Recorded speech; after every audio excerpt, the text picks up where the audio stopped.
ಶ್ರೀ ವಿಶ್ವಕರ್ಮ ಪರಬ್ರಹ್ಮಣಿ ನಮಃ. ಓಂ ಆದಿಶಕ್ತಿ ಕಾಳಿಕಾದೇವಿ ನಮಃ.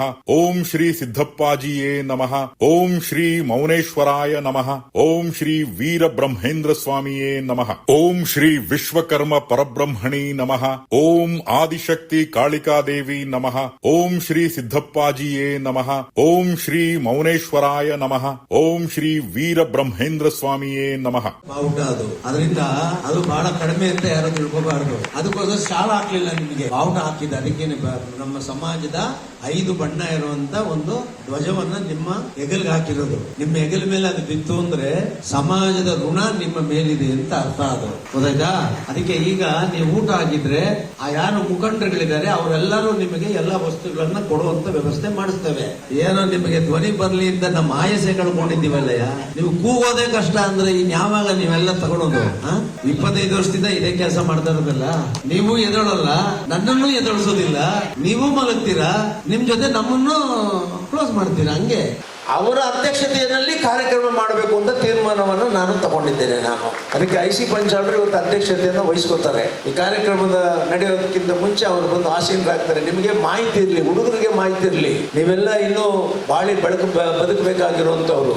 ಸಮಾಜಕ್ಕೆ ಸಮಾಜ ನಮಗೇನ್ ಕೊಟ್ಟಿದೆ, ಏನ್ ಕೊಟ್ಟಿದ್ದೀರಿ ಅಂದ್ರೆ ಕೊಡಿಸ್ತಂತವ್ರು ಇದಾರೆ ಅನ್ನೋದಕ್ಕೆ ಇದೆಲ್ಲ ಉದಾಹರಣೆಗಳು. ನಿಮಗೆ ನೀವು ಸಮಾಜಕ್ಕೆ ಏನಾದ್ರು ಕೊಟ್ರೆ ನಾಳೆ ದಿವಸ ನಿಮ್ಮನ್ನು ಕೂಡ ಸಮಾಜ ಈ ರೀತಿ ಗೌರವಿಸುತ್ತೆ ಅನ್ನೋದಕ್ಕೆ ಇದೊಂದು ಉದಾಹರಣೆ. ಇದು ಅದಕ್ಕೆ ಹುಡುಗರು ನೀವು ಸ್ವಾಮೀಜಿ ಬಂದರು ಅಂತ ಕಾಣುತ್ತೆ.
ಶಿಲ್ಪಿ ವಿಶ್ವಜ್ಞ ವಂಶಸ್ಥರಾದ ವಿಶ್ವಕರ್ಮ ಸಮಾಜದ ವಿದ್ಯಾ ಪ್ರಕೃತಿಗೂ ಭೂಮಿ ಒಳಗೆ ಇರತಕ್ಕಂತಹ ಎಲ್ಲ ಖನಿಜಗಳಿಗೂ ಗೌರವ ರಕ್ಷಣೆಗೆ ನಿಂತವರು ಭಗವಾನ್ ವಿಶ್ವಕರ್ಮ.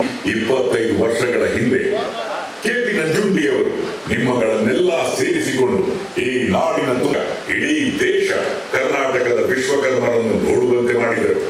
ಹೋರಾಟಗಳ ಮೂಲಕ ವಿಶ್ವಕರ್ಮ ಮೀಸಲಾತಿ ಮೂಲಕ ನಮ್ಮ ಸಮಾಜದ ಮಕ್ಕಳು ವಿದ್ಯಾವಂತರಾಗಿ ಸರ್ಕಾರದ ಮೀಸಲಾತಿ ಎಂಬುದು ಒಂದು ವರ, ಶಾಪವಲ್ಲ.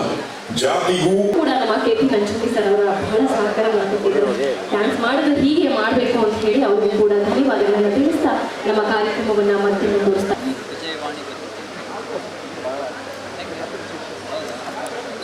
ಒಂದ್ಸತಿ ಜೋರಾದ ಚಪ್ಪಾಳೆ ಬರಲಿ ನೋಡಿ. ಸುದೀರ್ಘವಾದ ಪಯಣದಲ್ಲಿ ನಿರೂಪಣೆಯಲ್ಲಿ ತಮ್ಮದೇ ಆದ ಚಾಪನ್ನ ಮೂಡಿಸ್ಕೊಂಡಿರೋರು ಯಾವಾಗಲೂ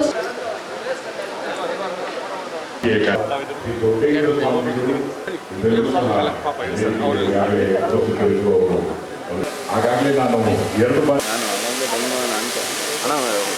ನಿರೂಪಕನಾದ ನಾನು ಶಂಕರ್ ಪ್ರಕಾಶ್, ಅಖಿಲ ಕರ್ನಾಟಕ ವಿಶ್ವಕರ್ಮ ಮಹಾಸಭಾದ ವತಿ ಬೆಳಗಿನಿಂದ ಓಡಾಡುತ್ತಿರುವಂತಹ ಶ್ರೀ ರವಿಕುಮಾರ್ ಅವರು ಸ್ವಾಗತವನ್ನು ಕೋರಬೇಕಾಗಿ ಶಂ ವರ್ಣಃ ಶಂ ನೋ ಬೃಹತ್ವರ್ಯಮಾಂ ಶಂ ನೋ ವಿಷ್ಣುರುರಕ್ರಮಾಃ ಶಂ ನ ಇಂದ್ರ ಬೃಹಸ್ಪತಿಃ ನಮೋ ಬ್ರಹ್ಮಣೇ ನಮಸ್ತೆ ವಾಯು ತಮೇವ ಪ್ರತ್ಯಕ್ಷಂ.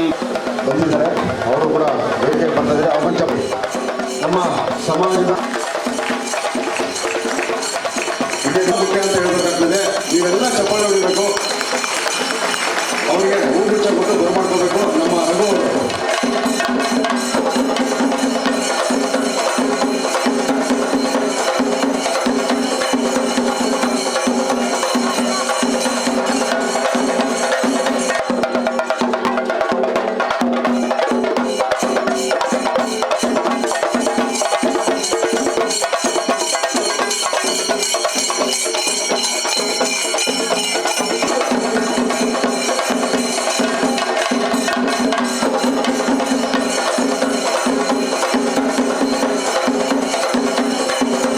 ಅಲ್ಲ ಬಹುಶಃ ನಾನು ಮಾತಾಡೋದ್ರಿಂದ ನನಗೆ ಗೊತ್ತಾಗಿದೆ ಅಂದ್ರೆ ಒಂದ್ಸಲ ಚಪ್ಪಾಳೆ ಹೊಡೀರಿ ನೋಡೋಣ. Okay, thank you. ಆದ್ರೆ ಅದಕ್ಕೆ ಕಾರಣ ನಮ್ಮಲ್ಲಿ ಅನೇಕ ಪ್ರತಿಭೆ ಇರಬಹುದು. ಕಾರ್ಯಕ್ರಮದ ಆರಂಭದಲ್ಲಿ ಉದ್ಘಾಟನೆ ದೀಪವನ್ನು ಬೆಳೆಸುವ ಮುನ್ನ ದಯಮಾಡಿದ ಎಲ್ಲ ಸ್ವಾಮೀಜಿ ಹಾಗೂ ರಾಜ್ಯಮಟ್ಟದ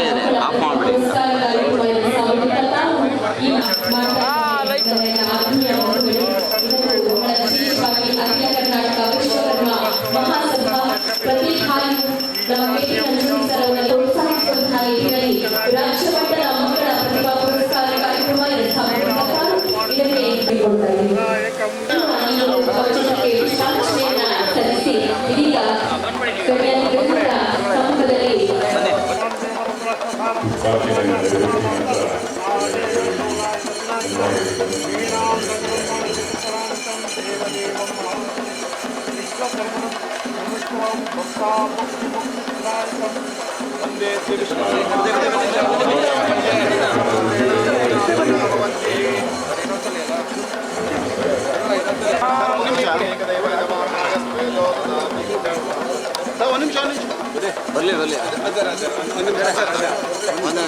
ಬರ್ಲಿ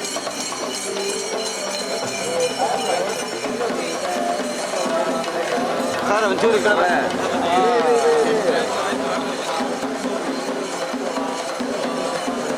ಅಲ್ಲ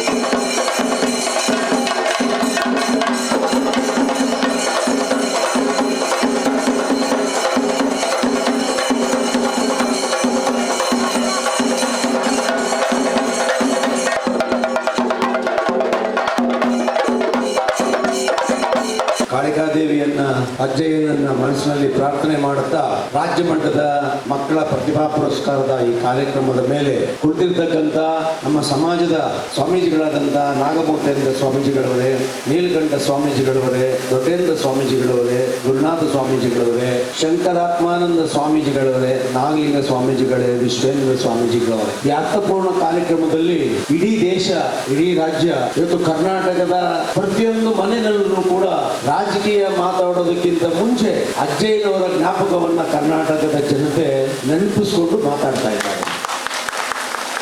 ಸರ್ವಧರ್ಮಗಳನ್ನು ಒಂದೇ ರೀತಿಯಲ್ಲಿ ನೋಡುವಂತ, ಧರ್ಮ ಎಲ್ಲರಿಗೂ ಒಂದೇ ರೀತಿಯಲ್ಲಿ ಸಾರ್ಥ, ಎಲ್ಲ ಜನರಿಗೂ ಒಂದೇ ನ್ಯಾಯ ಸಿಗಬೇಕು ಅನ್ನುವಂಥ ಪೂಜೆ ಪುನಸ್ಕಾರಗಳಲ್ಲಿ ಅನುಷ್ಠಾನಗಳಲ್ಲಿ ತನ್ನಿಲನಾಗಿ ಈ ದೇಶ ನಾಡಲ್ಲಿ ಶಾಂತಿ ನೆಮ್ಮದಿ, ಎಲ್ಲಾ ಜನರು ಒಳ್ಳೆ ರೀತಿಯಲ್ಲಿ ಬದುಕಬೇಕು ಅನ್ನುವಂತ ಸಂಕಲ್ಪ ಮಾಡಿ ಜೀವನ ಸಾಗಿಸ್ತಾ ಇರ್ತಕ್ಕಂಥ ಮಾನೀಪುರ ಡಾಕ್ಟರ್ ಕರಿವಿಶ್ವದೇಶಿಕೇಂದ್ರ ಶಿವಯೋಗೇಶ್ವರ ಮಹಾಸ್ವಾಮೀಜಿಗಳವರೇ, ಈ ಕಾರ್ಯಕ್ರಮದ ನನ್ನ ಆತ್ಮೀಯ ಸ್ನೇಹಿತರು, ನನಗೆ ಸಹೋದರರು, ನನಗೆ ಇವತ್ತಿನ ಮಾರ್ಗದರ್ಶಕರು, ನನ್ನ ಕುಟುಂಬವನ್ನ, ನನ್ನನ್ನ ಒಳ್ಳೆ ರೀತಿಯಲ್ಲಿ ನಂಜುಂಡಿ ಮುಂದಕ್ಕೆ ಹೋಗ್ಬೇಕು, ಅವನಿಗೆ ಯಾವುದೇ ಸಮಸ್ಯೆ ಬರಬಾರದು, ಅವನಿಗಾಗಿರೋ ಅನ್ಯಾಯ ಮತ್ತೊಂದು ಸಾರಿ ಅವನು ಜೀವನದಲ್ಲಿ ಬರಬಾರದು, ಇಂಥ ಹೋರಾಟಗಾರನಿಗೆ ಒಂದು ಶಕ್ತಿ ತುಂಬಬೇಕು, ಬೆನ್ನೆಲುಬಾಗಿ ನಿಂತ್ಕೊಂಡು ಇರಬೇಕು ಅನ್ನುವಂತ ನನ್ನ ಜೀವನದಲ್ಲಿ ಬಂದಿರತಕ್ಕಂಥ ನನ್ನ ಆತ್ಮೀಯ ಸಹೋದರರಾದಂಥ ಎಸ್ ಟಿ ಸೋಮಶೇಖರಣ್ಣ ಅವರೇ, ನನ್ನ 25 ವರ್ಷಗಳಲ್ಲಿ ನನ್ನಲ್ಲಿರುವಂತ ಒಂದು ಆತ್ಮಸ್ಥೈರ್ಯ ಕುಗ್ಗಿದಾಗ, ನಾನೇನಾದ್ರೂ ತುಂಬಾ ನೊಂದ್ಕೊಂಡು ಏನಾದ್ರೂ ನಾನು ಹಿಂಗ್ ಆಗೋಯ್ತಲ್ಲ ಅಂತ ಯೋಚನೆ ಮಾಡುವಾಗ ನಾನು ಯಾರಿಗಾದ್ರೂ ಒಬ್ಬರ ಹತ್ರ ಚರ್ಚೆ ಮಾಡ್ತೀನಿ ಅಂತ ಹೇಳಿದ್ರೆ ನನ್ನ ಆತ್ಮೀಯ ಸಹೋದರರು, ನನ್ನ ಆತ್ಮೀಯ ಮಿತ್ರರು, ನನಗೆ ಮಾರ್ಗದರ್ಶಕರಾಗಿದ್ದಂತ ರವಿ ಹೆಗ್ಗಡೆ ಅವರು ಈ ಕಾರ್ಯಕ್ರಮಕ್ಕೆ ಬಂದಿದ್ದಾರೆ. ಅವರನ್ನು ಈ ಸಂದರ್ಭದಲ್ಲಿ ಅಭಿನಂದಿಸುತ್ತಾ, ಇವತ್ತೊಂದು ವಿಶೇಷವಾದಂತ ನಮಗೆ ಸುದಿನ ಇದು. ವಿಶ್ವಕರ್ಮ ಸಮಾಜದಲ್ಲಿ ಎಷ್ಟು ಜನ ನಾಯಕರುಗಳು, ಸಮಾಜದ ಮುಖಂಡರುಗಳು ನಮ್ಮ ಸಮಾಜಕ್ಕೋಸ್ಕರನೇ ದುಡಿಬೇಕು ಅಂತ ಸಂಕಲ್ಪ ಹೊಂದಿರತಕ್ಕಂಥ ವಿಶ್ವಕರ್ಮ ಮಹಾಸಭಾದ ಎಲ್ಲ ಪದಾಧಿಕಾರಿಗಳೇ, ವಿಶೇಷವಾಗಿ ಇವತ್ತು ಈ ವೇದಿಕೆಯಲ್ಲಿ ರವಿಕುಮಾರ್ ಲಗ್ಗೆರೆ, ಲೋಕೇಶಾಚಾರ್, ಜನಾರ್ದನ, ಮತ್ತೆ ಜಗದೀಶ್ ಜಗದೀಶ, ಹೀಗೆ ಬಹಳಷ್ಟು ಜನ ಇವರೆಲ್ಲರೂ ಇದ್ದಾರೆ. ಅದರಿಂದ ಈ ಕಾರ್ಯಕ್ರಮಕ್ಕೆ ದುಡಿದಂತ ಪ್ರತಿಯೊಬ್ಬರಿಗೂ ಕೂಡ, ಈ ಕಾರ್ಯಕ್ರಮಕ್ಕೆ ಪರೋಕ್ಷವಾಗಿ ಪ್ರತ್ಯಕ್ಷವಾಗಿ ಸಹಕಾರ ಮಾಡಿದಂತ ಪ್ರತಿಯೊಬ್ಬರಿಗೂ ಕೂಡ, ನಾನು ಏನೇ ಮಾಡಿದ್ರು ಒಳ್ಳೆಯದೇ ಮಾಡ್ತೀನಿ ಅಂತ ನಂಬಿರ್ತಕ್ಕಂಥ ನಮ್ಮ ಸಮಾಜದ ಎಲ್ಲ ಬಂಧುಗಳಿಗೂ ಕೂಡ, ಇದನ್ನು ಪ್ರತ್ಯಕ್ಷವಾಗಿ ಪರೋಕ್ಷವಾಗಿ ಈ ಸಮಾಜಕ್ಕೆ ಒಳ್ಳೇದಾಗಬೇಕು ಅಂತ ಬಯಸುವಂತ ಎಲ್ಲ ಸಮುದಾಯದ ಸಜ್ಜನ ಮಹಾಶಯರು ಕೂಡ ಈ ಸಂದರ್ಭದಲ್ಲಿ ನೃತ್ಯವನ್ನ ಮಾಡಿದಂತ, ವಾದ್ಯಗೋಷ್ಠಿಯನ್ನು ಮಾಡಿದಂತ ಎಲ್ಲರಿಗೂ ಕೂಡ ಈ ಸಂದರ್ಭದಲ್ಲಿ ಪೊಲೀಸ್ ಇಲಾಖೆಯವರನ್ನು, ಈ ಟೌನ್ ಹಾಲ್ ನಲ್ಲಿ ಇದ್ದಂತ ಎಲ್ಲ ಕಮಿಟಿಯವರನ್ನು ಎಲ್ಲರನ್ನೂ ನೆನಪು ಮಾಡಿಕೊಂಡು, ಎಲ್ಲದಕ್ಕಿಂತ ವೇದಿಕೆ ಮೇಲೆ, ವೇದಿಕೆ ಮುಂಭಾಗದಲ್ಲಿ ಬಹಳಷ್ಟು ಹೆಸರು ಹೇಳಕ್ಕಾಗೋದಿಲ್ಲ ನಾನು. ಅದರಿಂದ ಈ ವೇದಿಕೆ ಮೇಲೆ ಮತ್ತು ವೇದಿಕೆ ಮುಂಭಾಗದಲ್ಲಿ ಇರ್ತಕ್ಕಂಥ ವಿಶ್ವಕರ್ಮ ಸಮಾಜದ ಎಲ್ಲ ನನ್ನ ರಕ್ತ ಸಂಬಂಧಿಕರಿಗೂ ನನ್ನ ನಮಸ್ಕಾರಗಳನ್ನ, ಸಾಷ್ಟಾಂಗ ನಮಸ್ಕಾರಗಳನ್ನು ಸಲ್ಲಿಸ್ತೇನೆ.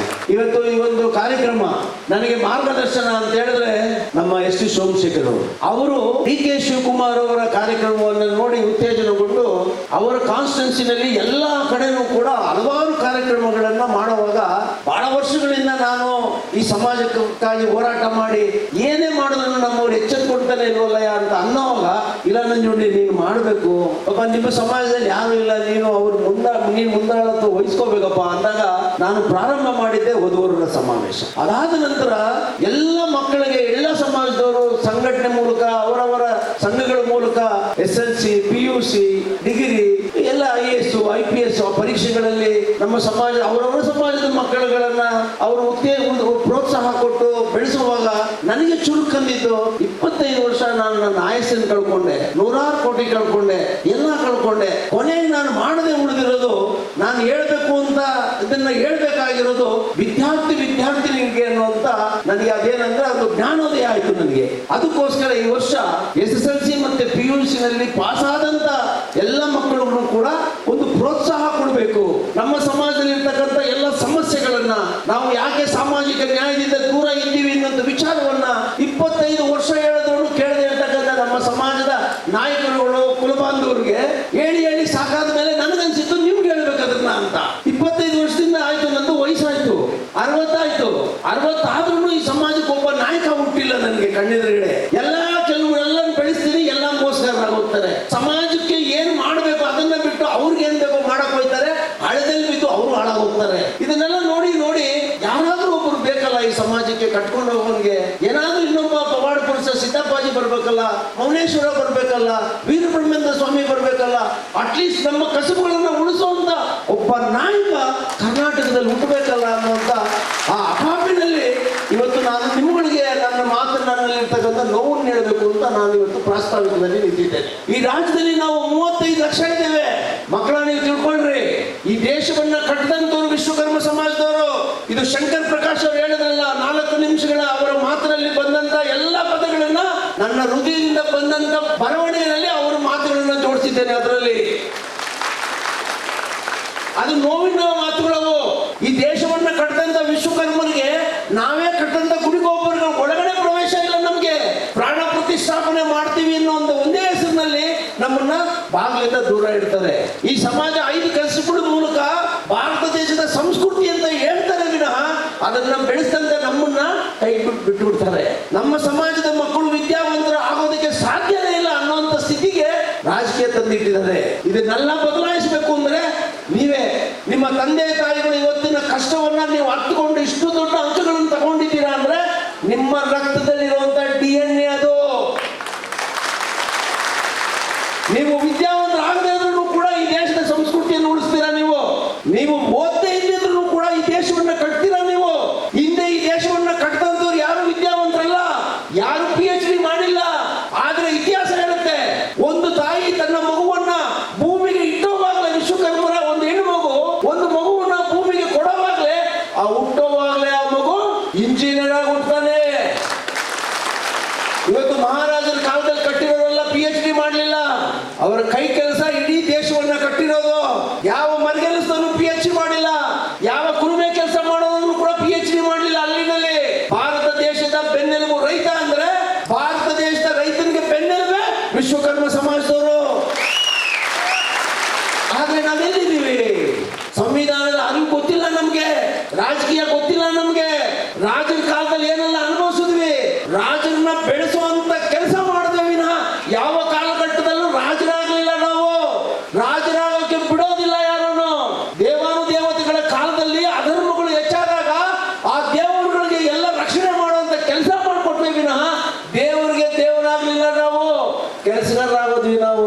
ಇದೆಲ್ಲ ಮಕ್ಕಳೇ ನೀವು ತಿಳ್ಕೋಬೇಕು. ನಿಮ್ಮ ಓದು ಈ ಸಮಾಜವನ್ನ ಉಳಿಸಬೇಕು. ರಾಜಕೀಯದಲ್ಲಿ ಏನಾದ್ರೆ ಏನಂತೆ, ಇವತ್ತು ರಾಜಕೀಯದಲ್ಲಿ ಅಧಿಕಾರ ಇರ್ತದೆ ಹೋಗ್ತದೆ, ಆದ್ರೆ ಹುಟ್ಟಿರೋ ಸಮಾಜಕ್ಕೆ ನಾವು ಸಾಯೋದ್ರ ಒಳಗಡೆ ಒಂದಲ್ಲ ಒಂದು ತ್ಯಾಗವನ್ನ ಮಾಡೇ ಹೋಗ್ಬೇಕು. ಅವನು ಬಡವಾಗ್ಲಿ ಶ್ರೀಮಂತ ಆಗ್ಲಿ, ನಾವು ಮಾಡಿದ್ರೆ ಸಮಾಜ ರೀ, ನಾವು ಬಿಟ್ರೆ ಸಮಾಜ ಇಲ್ಲ ರೀ. ಈ ಕಾರ್ಯಕ್ರಮ ಮಾಡಿದ್ರೆ ನಿಮ್ಗೆ ಗೌರವ. ಒಂದ್ ವೇಳೆ ಈ ಕಾರ್ಯಕ್ರಮ ಮಾಡದೆ ಹೋದ್ರೆ ಎಲ್ಲಿದೆ ಗೌರವ? ನಿಮ್ಮ ಊರಿನಲ್ಲಿ ನೀವು 99% ಇವತ್ತು ನಿಮ್ ಮುಂದೆ ತೋರಿಸ್ತೀವಿ. 99.8% ಓದಿರುವಂತ ವಿದ್ಯಾರ್ಥಿಗಳು ಮಕ್ಕಳು, ಅವ್ರ ತಂದೆ ತಾಯಿಗಳು ಬಡವರು, 3 ಹೊತ್ತು ಕೆಲಸ ಮಾಡಕ್ ಆಗದೆ ಇರುವಂತ ಸ್ಥಿತಿನಲ್ಲಿರೋರು ಎಲ್ಲ ಬಡವರು ಮಕ್ಕಳು 98% ತಗೊಂಡಿದ್ದಾರೆ ನಮ್ಮವರು. ಅದೇ ಸವಲತ್ತುಗಳು ಸಿಕ್ಕಿ ಓದೋಂತ ಮಕ್ಕಳಿಗೆ ಸಾಮಾಜಿಕ ನ್ಯಾಯದ ಅಡಿನಲ್ಲಿ ಮೀಸಲಾತಿ ಸಿಕ್ಕಿ ಆ ಓದೋದಕ್ಕೆ ಸರ್ಕಾರ ಸವಲತ್ತುಗಳನ್ನ ಕೊಟ್ರೆ ನಮ್ಮ ಮಕ್ಕಳು ಎಷ್ಟು ಎತ್ತರಕ್ಕೆ ಹೋಗ್ತಾರೆ ಅನ್ನೋದನ್ನ ಎಲ್ಲರೂ ಅರ್ಥ ಮಾಡ್ಕೋಬೇಕು. ಆದ್ರೆ ಯಾರು ಅರ್ಥ ಮಾಡ್ಕೊಳ್ಳಲ್ಲ, ನೀವೇ ಅರ್ಥ ಮಾಡ್ಕೋಬೇಕು. ಅದನ್ನ ಸಂವಿಧಾನವನ್ನ ಓದಬೇಕು. ಜಾತಿಗೋಸ್ಕರ ಮೀಸಲಾತಿ ಹುಟ್ಟಿಲ್ಲ. ನಿಮ್ಮ ಬಡತನದ ರೇಖೆಗಿಂತ ಬದುಕುತ್ತಾ ಇರುವಂತ ಪ್ರತಿಯೊಬ್ಬರಿಗೂ ಕೂಡ ಮೀಸಲಾತಿ ಕೊಡಬೇಕು ಅನ್ನೋದೇ ಸಂವಿಧಾನದಲ್ಲಿ ಇರುವಂತದ್ದು. ಜಾತಿಗೂ ಪೂಜೆಗೂ ಮೀಸಲಾತಿಗೂ ಸಂಬಂಧನೇ ಇಲ್ಲ. ನಾವು ಬ್ರಾಹ್ಮಣರಲ್ಲ, ನಾವು ವಿಶ್ವಕರ್ಮ ಸಮಾಜದವರು, ಬ್ರಾಹ್ಮಣರಿಗಿಂತ ಮೇಲು. ಯಾಕಂದ್ರೆ ವೈದಿಕತೆ ಮತ್ತು ಕುಲಕಸುಬುಗಳಲ್ಲಿ ಎರಡರ ಮುಂದೆ ಇದ್ದೀವಿ ನಾವು. ನೀವು ಹೆಮ್ಮೆಯಿಂದ ಹೇಳ್ಬೋದು ನಾವು ವಿಶ್ವಕರ್ಮರು ಅಂತ. ಬ್ರಾಹ್ಮಣರ ಲೇಬಲ್ ಅಂಟಿಸ್ಕೋಬೇಡಿ, ಅದೇ ಒಂದು ಬೇರೆ ಸಮಾಜ, ಅವ್ರದ್ದು ದೊಡ್ಡ ಸಮಾಜ. ಆದ್ರೆ ನೀವು ವಿಶ್ವಕರ್ಮ ಅನ್ನೋದು ಮರಿಬೇಡಿ. ಯಾರು ನಿಮ್ಮನ್ನ ಬೆಳೆಸೋದಿಲ್ಲ. ಅಂಟಿನಲ್ಲೇ ಈ ತರ ಮಹಾನುಭಾವರು ಏನಾದ್ರು ಆಶೀರ್ವಾದ ಮಾಡಬೇಕು. ನಮ್ಮ ಅಜ್ಜಯ್ಯನವರು, ಎಸ್ ಟಿ ಸೋಮಶೇಖರ್ ಅವರು, ರವಿ ಹೆಗಡೆ ಅವರು, ಡಿ ಕೆ ಶಿವಕುಮಾರ್ ಅವರು, ಯಾರ ಅಧಿಕಾರ ಕೂಡ ಅವ್ರು ಯೋಚನೆ ಮಾಡ್ಬೇಕಷ್ಟೇ. ಆದ್ರೆ ಆಯ್ತು, ಹೋದ್ರೆ ಹೋಯ್ತು. ಆದ್ರೆ ನಮ್ಮತನವನ್ನ ಉಳಿಸ್ಕೊಳ್ಳುವಂತ ಶಕ್ತಿ ನಿಮ್ಗಿರ್ಬೇಕು. ಯಾಕಂದ್ರೆ ನೀವೆಲ್ಲ ಸಾಮಾನ್ಯವಾದವರಲ್ಲಪ್ಪ. ನೀವು ಮರುಭೂಮಿನಲ್ಲೂ ಕೂಡ ಮನಸ್ಸು ಮಾಡಿದ್ರೆ ವಿಶ್ವಕರ್ಮ ಅರಮನೆ ಕಟ್ತಾನೆ. ಮರುಭೂಮಿನಲ್ಲೂ ಕೂಡ ಬಾವಿ ತೋಡಿ ನೀರು ತೆಗಿತಾನೆ. ಅಷ್ಟು ಶಕ್ತಿವಂತ ಸಮಾಜ ಇದು. ಯಾಕೆ ಹೇಳ್ತೇನೆ ಅಂದ್ರೆ ಹುಡುಗರಿಗೆ ಅರ್ಥ ಆಗ್ಬೇಕಿದು. ಇವತ್ತು ನಮ್ಮ ಸಮಾಜದವರು ಕೂಲಿ ಕೆಲಸ ಮಾಡ್ತಾ ಇದ್ದಾರೆ. ದೇವರನ್ನ ಮುಕ್ಕೋಟಿ ದೇವರುಗಳ ಮುಖ ದರ್ಶನವನ್ನ ಮಾಡಿಸ್ತವ್ರಿ ನಾವು. ಮಾರಮ್ಮ ಹೆಂಗಿದ್ರು ಗೊತ್ತಿಲ್ಲ, ಕಾಳಮ್ಮ ಹೆಂಗಿದ್ರು ಗೊತ್ತಿಲ್ಲ, ಯಾರು ಹೆಂಗಿದ್ರು ಗೊತ್ತಿಲ್ಲ. ನಾವು ಮಾಡಿಕೊಟ್ಟಿದ್ದ ಆಕಾರನೇ ಮಾರಮ್ಮ. ನಾವು ಮಾಡಿಕೊಟ್ರೆ ದೇವರು ಮುಖದರ್ಶನವನ್ನ ಮಾಡಿಕೊಟ್ಟಂತ ದೈವದತ್ತವಾದಂತ ಸಮಾಜ ಇದು. ಅದಕ್ಕೆ ನೀವೇನು ಹೆದರ್ಕೋಬೇಡಿ. ಬದುಕಿರೋವರೆಗೂ ನಾನು ನಿಮ್ಮ ಜೊತೆಯಲ್ಲಿ ಇರ್ತೇನೆ. ರಾಜಕೀಯಕ್ಕೋಸ್ಕರ ನಾನು ಯಾವತ್ತೂ ಏನೂ ಮಾಡಿಲ್ಲ. ಪ್ರಮಾಣ ಪೂರ್ತಿಯಾಗಿ ವಿಶ್ವಕರ್ಮ ನನ್ನ ಹಿಂದೆ ಇದ್ದಾನೆ. ನನಗದು ಬೇಕಾಗೂ ಇಲ್ಲ. ಆ ತರ ನನ್ನ ಯೋಗ್ಯತೆಗೆ ಅಧಿಕಾರಗಳು ಬರಬೇಕು. ನನ್ನ ಚಮಚಾಗಿರಿಗೆ ನನ್ನ ಜೀವನ ಹೋದ್ರೂ ಅಧಿಕಾರ ಮುಟ್ಟೋದು ಇಲ್ಲ, ಅದರಿಂದನೂ ಹೋಗೋದಿಲ್ಲ. ನನಗೊಂದು ಅಧಿಕಾರ ಇದೆ, ನನಗೊಂದು ಅರ್ಹತೆ ಇದೆ. ಹುಲಿ ಮೇವಿಲ್ಲ ಅಂತ ಹೋಗ್ಬಿಟ್ಟು ಬೇರೇನೋ ತಿನ್ನಲ್ಲ. ಕಾದು ಕಾದು ಕಾದು ಬೇಟೆಯಾಡಿ ಅದಕ್ಕೆ ಏನು ಬೇಕೋ ಅದೇ ತಿನ್ನುತ್ತೆ. ಅಂಥವ್ರು ನಾನು. ಅದಕ್ಕೆ ನೀವು ಯಾರು ಹೆದರ್ಬೇಡಿ. ಬಡತನ ಅನ್ನೋದು ನಮಗೆ ಒಂದು ವರ, ಶಾಪ ಅಲ್ಲ. ಅದು ಒಂದು ಕೊಳಚೆ ಪ್ರದೇಶದಲ್ಲಿ ಬಂದಿರೋ ನಾನು ಇವತ್ತು ಎಲ್ಲಿಗೆ ಬಂದು ನಿಂತಿದ್ದೀನಿ ಅನ್ನೋದು ನಿಮಗೆ ಆದರ್ಶ ಆಗಬೇಕು. ನಿಮ್ಮ ಅಪ್ಪ ಅಮ್ಮದಿರು ನಿಮ್ಗೆ ಆದರ್ಶ. ಕುಲುಮೆ ಕೆಲಸ ಮಾಡಿ ತನ್ನ ಮಕ್ಕಳನ್ನ ಓದಿಸ್ತಾರಲ್ಲ, ಅವರು ನನಗೆ ಆದರ್ಶ. ಕಷ್ಟಪಟ್ಟು ಮಕ್ಕಳು ಓದಿಸ್ತಾರಲ್ಲ, ಅವರು ಹೀರೋ. ನಿಮ್ಗೆಲ್ಲರಿಗೂ ಹೀರೋ ಇದ್ರು. ನನಗೆ ನನ್ನ ಜೀವನದಲ್ಲಿ ಹೀರೋನೇ ಇರಲಿಲ್ಲ. ನಮ್ಮ ಅಪ್ಪ ನನಗೆ 12 ವರ್ಷದಲ್ಲಿ ಸತ್ತೋಗ್ಬಿಟ್ಟ. ಭಿಕ್ಷೆ ಒಂದು ಬೇಡಿಲ್ಲ ನಾನು, ಸ್ವಾಭಿಮಾನ ಕಳ್ಕೊಂಡಿಲ್ಲ ನಾನು. ಯಾವುದರಲ್ಲಿ ಹಣ ಬರುತ್ತೋ ಎಲ್ಲ ಉದ್ಯೋಗ ಮಾಡಿದೆ. ಆಟೋ ಓಡಿಸ್ದೆ, ಕಾರ್ ಓಡಿಸ್ದೆ, ಡ್ರೈವರ್ ಕೆಲಸ ಮಾಡಿದೆ, ಏನೆಲ್ಲ ಮಾಡಬೇಕೋ ಮಾಡಿದೆ. ಆದ್ರೆ ನನ್ನ ಗುರಿ ಇದ್ದಿದ್ದು ಬಡತನವನ್ನ ಹೋಗಿಸ್ಬೇಕು ಅಂತ. ಆ ಕೆಲಸ ಮಾಡಿದೆ. ಇವತ್ತು ನಾನು ನಿಮ್ಮ ಮುಂದೆ ಬಂದು ನಿಂತಿದ್ದೇನೆ. ಮೀಸಲಾತಿ ನನ್ನ ಮಕ್ಕಳಿಗೆ ಬೇಕಾಗಿಲ್ಲ. ನನ್ನ ಮಕ್ಕಳೆಲ್ಲ ಲಂಡನ್ ಓದಿದ್ದಾರೆ. ಮೀಸಲಾತಿ ನಿಮ್ಗೆ ಬೇಕು. ಇದು ನಿಮಗೆ ಗೊತ್ತಾಗಬೇಕು ಅಂತ ನಾನು ಹೇಳ್ತಾ ಇದ್ದೇನೆ. ಇನ್ನು ಈ ತರ 1000 ಕಾರ್ಯಕ್ರಮ ಮಾಡ್ತೇನೆ. ನಿಮ್ಗೆ ಜಾಗೃತಿ ಆಗೋವರೆಗೂ ಮಾಡ್ತೇನೆ. ಆದ್ರೆ ನಾನು ಸಾಯೋದ್ರೊಳಗಡೆ ನೀವು ಜಾಗೃತರಾಗ್ಬಿಡಿ. ಇಲ್ಲದೆ ಹೋದ್ರೆ ನಿಮ್ಮನ್ನು ಯಾರು ಬದುಕಿಸೋದಿಲ್ಲ. ನೀವು ಯಾರು ಅಂತ ಕೂಡ ಮುಂದಿನ ದಿನಗಳಲ್ಲಿ ಹೇಳೋದಿಲ್ಲ. ಒಂದಲ್ಲ ಒಂದಿನ ವಿಶ್ವಕರ್ಮ ಸಮಾಜ ಮಾಡೋ 5 ಕಸುಬುಗಳು ಕೂಡ ಬೇರೆ ಯಾರೋ ಮಾಡಿದ್ರು ಅಂತ ದಾಖಲಿಸ್ಬಿಡ್ತಾರೆ. ಜಕಣಾಚಾರಿ ನಮ್ಮವನಲ್ಲ ಅಂದಿದ್ದಕ್ಕೆ ತಾನೇ ಹೋರಾಟ ಮಾಡಿ ಜಕಣಾಚಾರಿ ನಮ್ಮವನು ಅಂತ ಹೇಳಿದ್ದಾನೋ? ಒಂದಲ್ಲ ಒಂದಿನ ಪಂಚಮನುಮಯ ತೊಷ್ಟ ಶಿಲ್ಪಿ ವಿಶ್ವಜ್ಞಾನವ್ರು ಇಲ್ಲ ಅಂತಾನೆ ಹೇಳ್ಬಿಡ್ತಾರೆ. ಅದಕ್ಕೋಸ್ಕರ ಬಂದಿರುವಂತವ್ರ ಆಶೀರ್ವಾದ ಇದ್ರೆ ನಿಮಗೆ ಆತ್ಮಸ್ಥೈರ್ಯ ಸಿಗುತ್ತೆ. ಅದಕ್ಕೆ ಇಂಥ ಮಹಾಸ್ವಾಮೀಜಿಗಳನ್ನ ಕರೆಸಿದ್ದೇನೆ ನಾನು. ನಮ್ಮಲ್ಲಿ 67 ಜನ ಸ್ವಾಮೀಜಿಗಳಿದ್ದಾರೆ.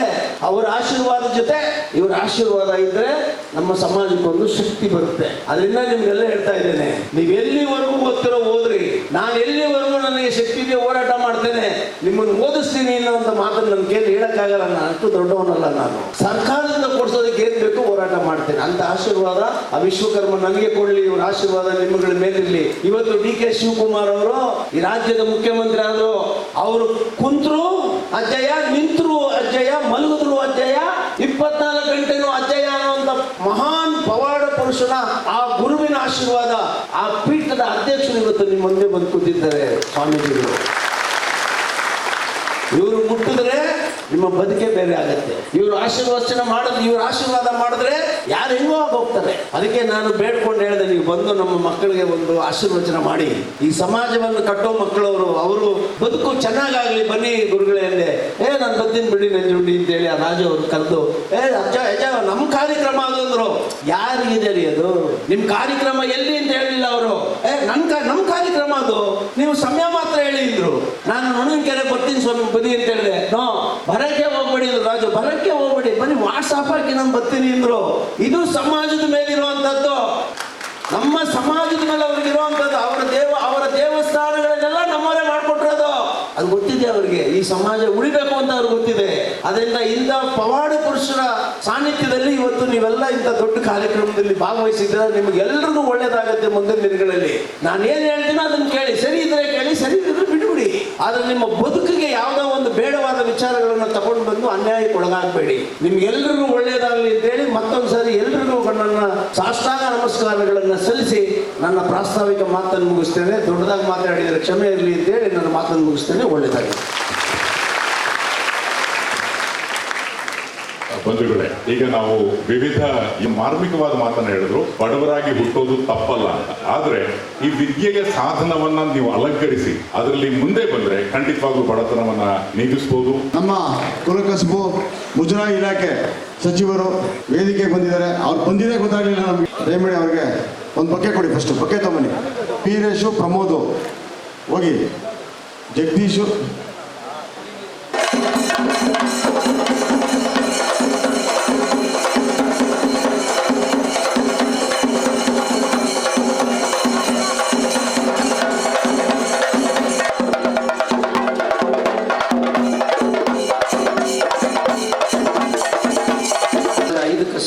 ಯಾರು ಮಾಡ್ತಾರೆ, ಚಿನ್ನ, ಬೆಳ್ಳಿ, ಕಂಚು, ಮರ, ಕಬ್ಬಿಣ, ಇವರು ಎಲ್ಲ ದೇವಸ್ಥಾನಗಳಲ್ಲಿ ಆಜು ಬಾಜು ನಮ್ಮಲ್ಲಿ ಯಾರೋ ಒಬ್ಬರು ಉದ್ಯೋಗ ಆ ಕೆಲಸ ಮಾಡೋರು ಇರ್ತಾರೆ. ಈ ಏಕದರ್ಶನೆಯಲ್ಲಿ ಬರುವಂತ ದೇವಸ್ಥಾನಗಳಿಗೆ ನಮ್ಮ ಸಮಾಜದವರು ಯಾರಿದ್ದಾರೆ ಅವರಿಗೆ ಆ ದೇವಸ್ಥಾನಗಳ ಅಭಿವೃದ್ಧಿ ಕಮಿಟಿನಲ್ಲಿ ಮೀಸಲಾತಿ ರೂಪದಲ್ಲಿ ನಮ್ಮ ಸಮಾಜದವ್ರನ್ನ ಆಯ್ಕೆ ಮಾಡಬೇಕು ಅಂತ ನಾನು ಒಂದಷ್ಟು ಹೋರಾಟಗಳನ್ನು ಮಾಡಿ ಆ ಪರಿಷತ್ತಲ್ಲಿ ಬಹಳ ಗಲಾಟೆ ಮಾಡಿ, ಅದಕ್ಕೆ ನಮ್ಮ ರಾಮಲಿಂಗರೆಡ್ಡಿ ಸಾಹೇಬರು, ಇಲ್ಲ ನಂಜುಂಡಿಯವರೇ, ನಿಮ್ಮ ಸಮಾಜದವ್ರನ್ನ ನಾನು ಗುರುತಿಸ್ತೀನಿ, ನಿಮ್ಮ ಹೋರಾಟಕ್ಕೆ ನಾನು ನಿಮ್ಮ ಹಿಂದೆ ನಿಂತಿರ್ತೀನಿ ಅಂತ ಆ ಬಿಲ್ಲನ್ನ ಪಾಸ್ ಕೂಡ ಮಾಡಿಸಿದ್ರು.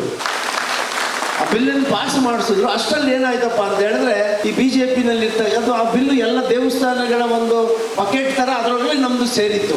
ಆಗ ಏನ್ ಮಾಡಿದ್ರು ಬಿಜೆಪಿಯವರು ಅಂದ್ರೆ, ಈ ದೇವಸ್ಥಾನಗಳ ಹಣವನ್ನ ತಗೊಂಡು ನೀವು ಮುಸಲ್ಮಾನ ದರ್ಗಾಗಳು ಕೊಟ್ಬಿಡ್ತೀರಾ, ಬೇರೆ ಬೇರೆ ಖರ್ಚು ಮಾಡ್ಬಿಡ್ತೀರಾ ಅಂತಕ್ಕೆ ಅದನ್ನ ವಿರೋಧ ಮಾಡಿದ್ರು. ಅದನ್ನೆಲ್ಲ ಮೀರಿ ನಾವು ಬಿಲ್ಲನ್ನ ಪಾಸ್ ಮಾಡಿಸಿದ್ವಿ. ವಿಧಾನಸಭೆಯಲ್ಲೂ ಮಾಡೋದು, ವಿಧಾನ ಪರಿಷತ್ತಲ್ಲೂ ಕೂಡ ಅದನ್ನ ಪಾಸ್ ಮಾಡಿಸಿದ್ವಿ ನಾವು. ಅದಕ್ಕೆ ಮುಖ್ಯ ಕಾರಣ ರಾಮಲಿಂಗರೆಡ್ಡಿ ಸಾಹೇಬರು. ಆದ್ರೆ ಅದು ಗವರ್ನರ್ ಆದೇಶ ಆಗ್ಬೇಕು, ಅವರ ಅನುಮತಿ ಬೇಕು, ಅದಕ್ಕೆ ಅವ್ರ ಸಿಗ್ನೇಚರ್ ಬೇಕು. ಅದು ನಿಂತೋಯ್ತು. ಬಹಳಷ್ಟು ಜನ ನಮ್ಮ ಸಮಾಜದವ್ರು ಗೊತ್ತೇ ಇಲ್ಲ ಅದು ಆಗೋಗಿದೆ ಅಂತ ನಿಂತೋಯ್ತು. ಆದ್ರೆ ನಾನು ಹೋರಾಟ ಮಾಡಬೇಕು ಅನ್ಕೊಂಡೆ. ಯಾಕಂದ್ರೆ ಇವ್ರ ಮೇಲಿರೋ ಗೌರವದಿಂದ ನಾನು ಅದನ್ನೇನು ಮುಟ್ಟಕ್ಕೆ ಹೋಗ್ಲಿಲ್ಲ. ಮೊನ್ನೆ ನಾನು ಗವರ್ನರ್ ಅವರು ನನಗೆ ಕರೆದಂತ ಸಂದರ್ಭದಲ್ಲಿ ನನಗೆ ಸನ್ಮಾನ ಮಾಡಿ ಮತ್ತೆ ಈ ಕಾರ್ಯಕ್ರಮಕ್ಕೆ ಅವ್ರು ಬರೋರಿದ್ರು. ಅವ್ರೇನೋ ಒಂದು ಒತ್ತಡ ಆಯ್ತು, ಅದು ಬಂದಿಲ್ಲ ಅವ್ರು. ಅದಿರ್ಲಿ, ಆ ಸಂದರ್ಭದಲ್ಲಿ ನಾನು ಹೇಳಿದೆ, ನಮ್ಮ ದೇವಸ್ಥಾನಗಳಿಗೆ ಸಂಬಂಧಪಟ್ಟಂಗೆ ಆ ಒಂದು ಬಿಲ್ ಪಾಸ್ ಮಾಡ್ಕೊಡಿ ಅಂತ. ಸಾಹೇಬ್ರೆ ಅವ್ರು ಏನ್ ಹೇಳಿದ್ರು ಅಂದ್ರೆ, ನೀನ್ ಮೊದಲೇ ಒಂದು ಹೇಳ್ಬಿಟ್ಟಿದ್ರೆ ನಾನು ಮಾಡ್ಬಿಡ್ತಾ ಇದ್ದೆ, ಈಗ ಅದನ್ನ ನಾನು ರಾಷ್ಟ್ರಪತಿ ಅವ್ರಿಗೆ ಕಳಿಸ್ಕೊಟ್ಬಿಟ್ಟಿದ್ದೇನೆ ಅಂತ ಹೇಳಿದ್ರು. ನಾನು ಸ್ವಲ್ಪ ಅದನ್ನ ಕೆದಕ್ ನೋಡಿದಾಗ ರಾಷ್ಟ್ರಪತಿಗಳಿಗೆ ಹೋಗಿದ್ದು ಯಾವ ಬಿಲ್ಲು ಬರೋಲ್ಲ, ಸಾಮಾನ್ಯವಾಗಿ ತುಂಬಾ ನಿಧಾನ ಆಗ್ಬಿಡ್ತದೆ. ಅದಕ್ಕೆ ಅವ್ರಿಗೆ ಕೇಳಿದೆ ನಾನು, ಏನಾದ್ರೂ ಮಾಡಿ ನಮ್ಮ ನಿಮ್ಮ ಸಮಾಜದವ್ರಿಗೆ ಆ ಕಮಿಟಿನಲ್ಲಿ ಹಾಕಬೇಕು, ಅದಕ್ಕೆ ನಿಮ್ಮ ಮಾರ್ಗದರ್ಶನ ಕೊಡಿ ಅಂದಾಗ ಅವರು ಸಂಬಂಧಪಟ್ಟಂತ ಆಫೀಸರ್ಗಳು ಒಂದು ಮಾಹಿತಿ ಕೊಟ್ಟರು ನನಗೆ. ಏನಾದರೂ ಸರ್ಕಾರ ಅದನ್ನ ಅಮೆಂಡ್ಮೆಂಟ್ ಹೊಸದಾಗಿ ಆ ಪಂಚಿಂದ ನಮ್ಮದನ್ನ ತೆಗೆದು ಒಂದು ಹೊಸ ಅಮೆಂಡ್ಮೆಂಟ್ ಮಾಡಿ ಕಳಿಸ್ಕೊಟ್ರೆ ಪಾಸ್ ಮಾಡ್ಕೊಡ್ತೀವಿ ನಾವು ನಿಮ್ಮ ಸಮಾಜದ್ದು ಅಂತ ಹೇಳಿದ್ರು. ಅದರಿಂದ ನಾನು ಈ ವೇದಿಕೆಯಲ್ಲಿ ಮನವಿ ಮಾಡ್ತೇನೆ, ಮತ್ತೆ ರಾಮಲಿಂಗ ರೆಡ್ಡಿ ಸಾಹೇಬರು ಇನ್ನೂ ಹೆಚ್ಚು ಖಾತೆಗಳನ್ನು ತಗೊಂಡು ರಾಜ್ಯದ ಮಂತ್ರಿ ಆಗ್ತಾರೆ. ಆದ ನಂತರ ಒಂದು ಆ ಬಿಲ್ ಮಾತ್ರ ಅಮೆಂಡ್ಮೆಂಟ್ ಮಾಡಿ ನಮ್ಮ ಸಮಾಜದವರಿಗೆ ಎಲ್ಲ ಅಭಿವೃದ್ಧಿ ದೇವಸ್ಥಾನಗಳ ಕಮಿಟಿನಲ್ಲಿ ಹಾಕಬೇಕು ಅನ್ನೋಂಥ ಮನವಿಯನ್ನು ಮತ್ತೊಂದು ಸಾರಿ ಮನವಿ ಮಾಡ್ತೇನೆ. ಅದನ್ನು ದಯಮಾಡಿ ಮಾಡಿ. ಡಾಕ್ಟರ್ ಕರೈ ವಿಶ್ವ ದೇಶಿಕೇಂದ್ರ ಶಿವಯೋಗೇಶ್ವರ ಮಹಾಸ್ವಾಮೀಜಿಗಳೇ, ಹಾಗೆ ಪರಮ ಪೂಜ್ಯ ನಾಗಮೂರ್ತಿಯೇಂದ್ರ ಮಹಾಸ್ವಾಮೀಜಿಗಳೇ, ಹಾಗೆ ನಮ್ಮ ಸೋಮಶೇಖರವರು, ಶಾಸಕರು, ನಮ್ಮ ಸ್ನೇಹಿತರು ಮತ್ತು ಕನ್ನಡಪ್ರಭ ಪ್ರಧಾನ ಸಂಪಾದಕರಾದ ರವಿ ಹೆಗ್ಡೆಯವರು, ಮತ್ತು ಬಹಳ ಮುಖ್ಯವಾಗಿ ನಂಜುಂಡಿಯವರು ಒಂದು 25-30 ವರ್ಷಗಳಿಂದ ನಾನು ಕೂಡ ನೋಡ್ತಾ ಇದ್ದೀನಿ ಈ ಸಮಾಜವನ್ನು ಮುನ್ನಡೆಸುವಂಥ ಕೆಲಸವನ್ನು ಮಾಡ್ತಾ ಇದ್ದಾರೆ. ಅದೇ ರೀತಿ ಪಾಂಚಾಳ್ ರವಿಕುಮಾರ್ ಅವರು ಮತ್ತು ಇನ್ನಿತರ ಎಲ್ಲ ವೇದಿಕೆ ಮೇಲೆ ಎಲ್ಲ ಸ್ವಾಮೀಜಿಗಳು, ಇನ್ನಿತರ ಆಹ್ವಾನಿತರು, ಮೇಲ್ತಕ್ಕಂಥ ಎಲ್ಲ ವಿದ್ಯಾರ್ಥಿನಿಯರು ಮತ್ತು ಇನ್ನಿತರ ಎಲ್ಲ ಆಹ್ವಾನಿತರು. ನಮ್ಮ ನಂಜುಂಡಿಯವರು ನಮ್ಮ ಜೊತೆಲೇ ಇದ್ದರು. ಸ್ವಲ್ಪ ಕಾಲ ಬೇರೆ ಪಕ್ಷಕ್ಕೆ ಹೋಗಿದ್ದರು. ನಮ್ಮ ಪಕ್ಷದಲ್ಲಿ ಕೂಡ ಸುಮಾರು 25 ವರ್ಷಗಳಿಂದ ವಿಶೇಷವಾಗಿ ನಿಮ್ಮ ಸಮಾಜಕ್ಕೆ ಒಗ್ಗೂಡಿಸುವಂಥ ಕೆಲಸವನ್ನು ಮಾಡಿದ್ದಾರೆ. ನನಗೆ ಗೊತ್ತಿದ್ದಾಗ ಒಂದು 20-25 ಸಮಾವೇಶಗಳು ಮಾಡಬೇಕು ಆಗಿದೆ ಅಲ್ವಾ. 20-25 ಸಮಾವೇಶಗಳನ್ನು ಮಾಡಿ ಒಗ್ಗೂಡಿಸುವ ನ್ಯಾಷನಲ್ ಕಾಲೇಜ್ ನಾನು ಕೂಡ ಬಂದಿದ್ದೆ. ನ್ಯಾಷನಲ್ ಕಾಲೇಜಲ್ಲಿ ಮಾಡಿದಾಗ ನಾನು ಕೂಡ ಬಂದಿದ್ದೆ. ಮತ್ತು ಅದೇ ರೀತಿ ಮಕ್ಕಳಿಗೆ ಸ್ಕಾಲರ್ಶಿಪ್ ಕೊಡುವಂಥ ರಾಜ್ಯ ಪುಟದ ಅಂದರೆ ರಾಜ್ಯದಲ್ಲಿ ಯಾರ್ಯಾರು ಪ್ರತಿಸ್ವಾದಿದ್ದಾರೆ ಅವರಿಗೆಲ್ಲ ಕೂಡ ಈ ಒಂದು ಸ್ಕಾಲರ್ಶಿಪ್ ಕೊಡುವಂಥ ಕೆಲಸವನ್ನು ಮಾಡ್ತಾ ಇರ್ತಕ್ಕಂಥದ್ದು. ಮಕ್ಕಳ ಓದಿಗೆ ಮತ್ತು ಅವರಿಗೆ ಒಂದು ಪ್ರಶಸ್ತಿನ ಪತ್ರ ಕೊಡೋದ್ರ ಮುಖಾಂತರ ಅವರ ಮುಂದೆ ಅವರ ಭವಿಷ್ಯಕ್ಕೆ ಹುಮ್ಮಸ್ಸು ತುಂಬುತ್ತೆ ಅಂತ ನಾನು ಈ ಸಂದರ್ಭದಲ್ಲಿ ಹೇಳಿ, ಆಗಲೇ ನಮ್ಮ ನಂಜುಂಡಿಯವರು ಒಂದು ವಿಚಾರ ಹೇಳಿದರು. ನಮ್ಮ ಮುಜರಾಯಿ ವ್ಯಾಪ್ತಿಗೆ ಸಂಬಂಧಪಟ್ಟ ಹಾಗೆ ನಮ್ಮಲ್ಲಿ 234,000 ದೇವಸ್ಥಾನ ಇದೆ. ಒಟ್ಟು ನಮ್ಮ ಕರ್ನಾಟಕದಲ್ಲಿ 1,80,000 ದೇವಸ್ಥಾನ ಬರುತ್ತೆ. 34,000 ದೇವಸ್ಥಾನ ಮುಜರಾಯಿ ವ್ಯಾಪ್ತಿಗೆ ಬರುತ್ತೆ. ಅದರಲ್ಲಿ 205 ಎ ಗ್ರೇಡ್ ಟೆಂಪಲ್ಸ್ ಅಂದರೆ 25 ಲಕ್ಷಕ್ಕಿಂತ ಹೆಚ್ಚು ಆದಾಯ ಇರ್ತಕ್ಕಂಥದ್ದು. ಬಿ ಗ್ರೇಡ್ ಟೆಂಪಲ್ಸ್ 193 ಬರುತ್ತೆ. ಅದು 5 ಲಕ್ಷದಿಂದ 25 ಲಕ್ಷಗಳು ಆದಾಯ ಇರ್ತಕ್ಕಂಥದ್ದು. ಇಷ್ಟಕ್ಕೂ ಕೂಡ ವ್ಯವಸ್ಥಾಪನಾ ಸಮಿತಿ ಇದೆ. ಎ ಗ್ರೇಡ್ ಟೆಂಪಲ್ಸ್ಗೆ ರಾಜ್ಯ ಯಾರು ಮಿನಿಸ್ಟರ್ ಆಗಿರ್ತಾರೆ, ಧಾರ್ಮಿಕ ಇಲಾಖೆ ಮಿನಿಸ್ಟರ್ ಆಗಿರ್ತಾರೆ, ಅವರ ಮಟ್ಟದಲ್ಲಂತೂ ಧಾರ್ಮಿಕ ಒಂದು ಪರಿಷತ್ ಇರುತ್ತೆ. ಧಾರ್ಮಿಕ ಪರಿಷತ್ತು ಅಪ್ಲಿಕೇಶನ್ಸ್ ಕರೆದು ಎ ಗ್ರೇಡ್ ಟೆಂಪಲ್ಸ್ಗೆ ನಾಮಿನೇಟ್ ಮಾಡ್ತೀವಿ. ಬಿ ಗ್ರೇಡ್ ಟೆಂಪಲ್ಸ್ಗೆ ಜಿಲ್ಲಾಧಿಕಾರಿಗಳು, ಆಯಾ ಜಿಲ್ಲಾಧಿಕಾರಿಗಳ ಅಧ್ಯಕ್ಷರಾಗಿರ್ತಾರೆ. ಅದಕ್ಕೆ 8 ಜನ ಸದಸ್ಯರಿರ್ತಾರೆ. ಅವರು ಬಿ ಗ್ರೇಡ್ ಟೆಂಪಲ್ಸ್ಗೆ ಅವರು ನಾಮಿನೇಟ್ ಮಾಡ್ತಾರೆ. ಈ 400 ಟೆಂಪಲ್ಸ್ ಒಟ್ಟು ವ್ಯವಸ್ಥಾಪನಾ ಸಮಿತಿ ಇರುತ್ತೆ. 8 ಜನ ಇರ್ತಾರೆ. ಒಬ್ಬರು ಅಧ್ಯಕ್ಷರು, 7 ಜನ ಸದಸ್ಯರು, ಅರ್ಚಕರು ಇರ್ತಾರೆ. ನಂಜುಂಡಿಯವರು ಇದು ವಿಶ್ವಕರ್ಮ ಸಮಾಜ.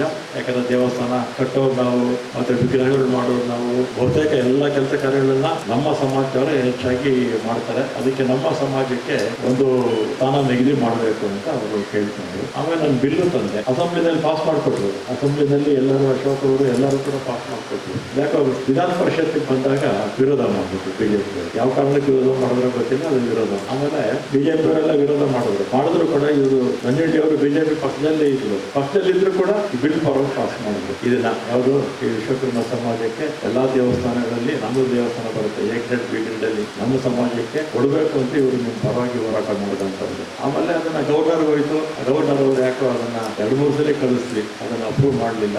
ಮುಂದಕ್ಕೆ ಅದು ಏನಾದ್ರು ಅಮೆಂಡ್ಮೆಂಟ್ ತಂದು ನನಗೆ ಹೇಳಿಲ್ಲ. ನಂಜುಂಡಿಯವರು ಇತ್ತೀಚೆಗೆ ಇವತ್ತೇ ಹೇಳಿದ್ದು. ನಾನು ಗಮನಕ್ಕೆ ತಂದಿದೆ, ನಾನು ಸಪ್ರೇಟ್ ಆಗಿ ಮಾಡಿ ಕಳಿಸ್ತಾ ಇದ್ದೆ. ಆಮೇಲೆ ಜನಕ್ಕೆ ಏನಂದ್ರೆ ತಪ್ಪು ತಿಳುವಳಿಕೆ ಬಂದಿದೆ. ಏನಾಗಿದ್ದಾರೆ, 1990ರಲ್ಲಿ ಜಯಂತ್ ಪಟೇಲ್ರು ಮುಖ್ಯಮಂತ್ರಿಗಳಾಗಿದ್ದಾಗ ನಮ್ಮ ರಾಜ್ಯದಲ್ಲಿ 6 ಕಾನೂನು ಇತ್ತು ದೇವಸ್ಥಾನಗಳಿಗೆ. ಒಂದು ಬಾಂಬೆ ಪ್ರದೇಶಕ್ಕೆ, ಒಂದು ಮದ್ರಾಸ್ ಪ್ರಾಂತ್ಯಕ್ಕೆ, ಒಂದು ಆಮೇಲೆ ನಮ್ಮ ಮದ್ರಾಸ್ ಪ್ರಾಂತ್ಯ ಅಂದರೆ ಅದೆಲ್ಲ ಮದ್ರಾಸ್ ಪ್ರಾಂತ್ಯದಲ್ಲಿ ಇತ್ತು, ಕೆಲವೆಲ್ಲ ಸೌತ್ ಕೇಂದ್ರದಲ್ಲೆಲ್ಲ. ಆಮೇಲೆ ಇದು ಕೊಡಗು, ಅದಕ್ಕೆ ಸಪ್ರೇಟ್ ಒಂದು ಕಾನೂನು ಇತ್ತು. ರೇಣುಕಾ ಯಲ್ಲಮ್ಮ ದೇವಸ್ಥಾನಕ್ಕೆ ಸಪ್ರೇಟ್ ಕಾನೂನು ಇತ್ತು. ನಮ್ಮ ಹಳೆ ಮೈಸೂರಿಗೆ ಕಾನೂನು ಇತ್ತು. 56ರಲ್ಲಿ 7 ರಾಜ್ಯಗಳಿಂದ ನಮ್ಮ ಬೇರೆ ಬೇರೆ ಎಲ್ಲ ಜಿಲ್ಲೆಗಳೆಲ್ಲ ಸೇರಿಕೊಂಡು ನಮ್ಮ ಕರ್ನಾಟಕ ಆಗಿದ್ದು, ಮೈಸೂರು ಆಗಿತ್ತು. ಆ 7 ಕಾಯ್ದೆಗಳನ್ನು ತೆಗೆದು ಒಂದೇ ಕಾಯ್ದೆ ಮಾಡೋಣ ಅಂತೇಳಿ 97ರಲ್ಲಿ ಜಯಂತ್ ಪಟೇಲ್ರು ಕಾನೂನನ್ನು ತಂದರು. ಆಮೇಲೆ ಅದು 2003ರಲ್ಲಿ ಇಂಪ್ಲಿಮೆಂಟ್ ಆಯಿತು. ಸೆಂಟ್ರಲ್ ಕಾನೂನಿದ್ದಾಗ 2003ರಲ್ಲಿ ಇಂಪ್ಲಿಮೆಂಟ್ ಆದಮೇಲೆ ಒಂದು ದೇವಸ್ಥಾನದ ಹಣ ಇನ್ನೊಂದು ದೇವಸ್ಥಾನಕ್ಕೂ ಕೂಡ ಖರ್ಚು ಮಾಡೋದು, ಒಂದು ದೇವಸ್ಥಾನದ ಹಣವನ್ನು ಇನ್ನೊಂದು ದೇವಸ್ಥಾನಕ್ಕೂ ಕೂಡ ಖರ್ಚು ಮಾಡೋಕ್ಕಾಗ. ಆಮೇಲೆ ಈ ಇಷ್ಟು ದೇವಸ್ಥಾನಗಳ ಹಣ ಸರ್ಕಾರಕ್ಕೆ ಬರೋದೇ ಇಲ್ಲ. ಅಲ್ಲಿ ಒಂದು ಸರ್ಕಾರ 205 ದೇವಸ್ಥಾನ ಎ ಗ್ರೇಡು, 193 ಬಿ ಗ್ರೇಡು, ಅದೇ ಸಪ್ರೇಟ್ ಸರ್ಕಾರಗಳಿದ್ದಾಗೆ ಅದಕ್ಕೆ ಒಬ್ಬರು ಅಧ್ಯಕ್ಷರು ಇರ್ತಾರೆ, 8 ಜನ ಸದಸ್ಯರು ಇರ್ತಾರೆ. ಅವ್ರ ದೇವಸ್ಥಾನದ ಹಣ ಅವ್ರ ದೇವಸ್ಥಾನದಲ್ಲೇ ಇದೆ. ಅದೇನಾಗುತ್ತೆ, ವ್ಯಾಪಕವಾಗಿ ಸೋಷಿಯಲ್ ಮೀಡಿಯಾದಲ್ಲಿ ಅಪಪ್ರಚಾರ ಮಾಡ್ತಾರೆ. ದೇವಸ್ಥಾನ ನಾವು ಕೊಟ್ಬಿಡ್ತಾರೆ, ನಂಜುಂಡಿ ಹೇಳಿದಾರಲ್ಲ, ನಾನು ಅವ್ರು ಹೇಳ್ತಾ ಇದ್ದಾರೆ ಈ ವಿಚಾರ ಹೇಳ್ತಿರ್ಲಿಲ್ಲ. ನಿಮ್ಮ ಸಮಾಜದ ಬಗ್ಗೆ ಮಾತ್ರ ಮಾತಾಡೋಗ್ತಿದ್ದೆ. ಆದರೆ ಅವ್ರು ಹೇಳಿದ್ರಿಂದ ನಿಮಗೂ ಕೂಡ ಸ್ವಲ್ಪ ಕ್ಲಾರಿಫಿಕೇಶನ್ ಕೊಡೋಣ ಅಂತೇಳಿ ನಿಮ್ಮ ಸಮಾಜದ ಪರವಾಗಿ ಹೋರಾಟ ನಾನು ನೋಡಿಸ್ಬೇಕಿತ್ತು. ಹೆಚ್ಚು ಹೋರಾಟ ಮಾಡಿದಂಥವ್ರು ನಂಜುಂಡಿ ಅವ್ರನ್ನ ಈಗ ನಮ್ಮ ಜೊತೆಲೇ ಇದ್ದಾರೆ. ಮುಂದಕ್ಕೆ ಅವರಿಗೂ ನಮ್ಮ ಪಕ್ಷದಲ್ಲಿ ಒಳ್ಳೆ ಭವಿಷ್ಯ ಇದೆ ಮತ್ತು ನಿಮ್ಮೆಲ್ಲರ ಆಶೀರ್ವಾದ ಅವ್ರ ಮೇಲೆ ಇರಲಿ ಅಂತ ನಾನು ಈ ಸಂದರ್ಭದಲ್ಲಿ ಹೇಳಿ, ಅದೇ ಸ್ವಾಮೀಜಿಯವರ ಆಶೀರ್ವಾದ ಕೂಡ ನಂಜುಂಡಿಯವ್ರ ಮೇಲೆ ಇರಲಿ ಅಂತೇಳಿ, ಸ್ವಾಮೀಜಿಯವರ ಆಶೀರ್ವಾದ ನಿಮ್ಮೆಲ್ಲರ ಮೇಲೂ ಕೂಡ ಇರಲಿ ಅಂತೇಳಿ ನಾನು ಮಾತು. ಸರ್ ಏನಿಲ್ಲ, ಹಂಗೆ ಏನಿಲ್ಲ, ಹಂಗೆ ನಿಂತಿಲ್ಲಪ್ಪ. ಕಾರ್ಪೊರೇಟರ್ಗಳ ಪೈಕಿ ಸರ್, ಕಾರ್ಪೊರೇಟರ್ಗಳ ಪೈಕಿ ನಮ್ಮ ಸಮಾಜದಲ್ಲಿ ಯಾರೂ ಕರ್ನಾಟಕ ಬೆಂಗಳೂರಿನಲ್ಲಿ ಒಂದು ಅರ್ಜಿನೂ ಹಾಕೋಲ್ಲ. ಇರೋವಾಗ ನಮ್ಮ ಸಮಾಜದಿಂದ ಒಂದೇ ಒಂದು ಸೀಟು ರವಿಗೆ ನಮ್ಮ ಸಮಾಜದಲ್ಲಿ ಇವನೊಬ್ಬರೇ ಇರೋದು, ದುಡ್ಡಾಗಿ ಎಲೆಕ್ಷನ್ ಗೆಲ್ತೀನಿ ಇರುವಂಥ ವ್ಯಕ್ತಿ. ಆದ್ದರಿಂದ ರಾಮಲಿಂಗ ಸಾಹೇಬರು ಆ ಕ್ಷೇತ್ರದ ಇನ್ಚಾರ್ಜು. ಸಮಾಜದ ಪರವಾಗಿ, ಸ್ವಾಮೀಜಿಗಳ ಪರವಾಗಿ, ನಮ್ಮೆಲ್ಲರ ಪರವಾಗಿ ನಾವು ದಯಮಾಡಿ ಅವ್ರಿಗೆ ಒಂದು ಆಶೀರ್ವಾದ ಮಾಡಿದ್ರೆ, ನಾನು DK ಸಾಹೇಬರಿಗೆ ಹೇಳಿದ್ದೀನಿ, ಸುರೇಶ್ ಅವ್ರಿಗೆ ಹೇಳಿದ್ದೀನಿ, ಹನುಮಂತರಾಯಪ್ಪವ್ರಿಗೆ ಹೇಳಿದ್ದೀನಿ. ಆದ್ರೂ ನಿಮ್ಮ ಆಶೀರ್ವಾದ ಆತನ ಮೇಲೆ ಇರಲಿ. ಹಾಕಿ ಮಾಡಿ ಮಾಡಿ ಮಾಡಿ.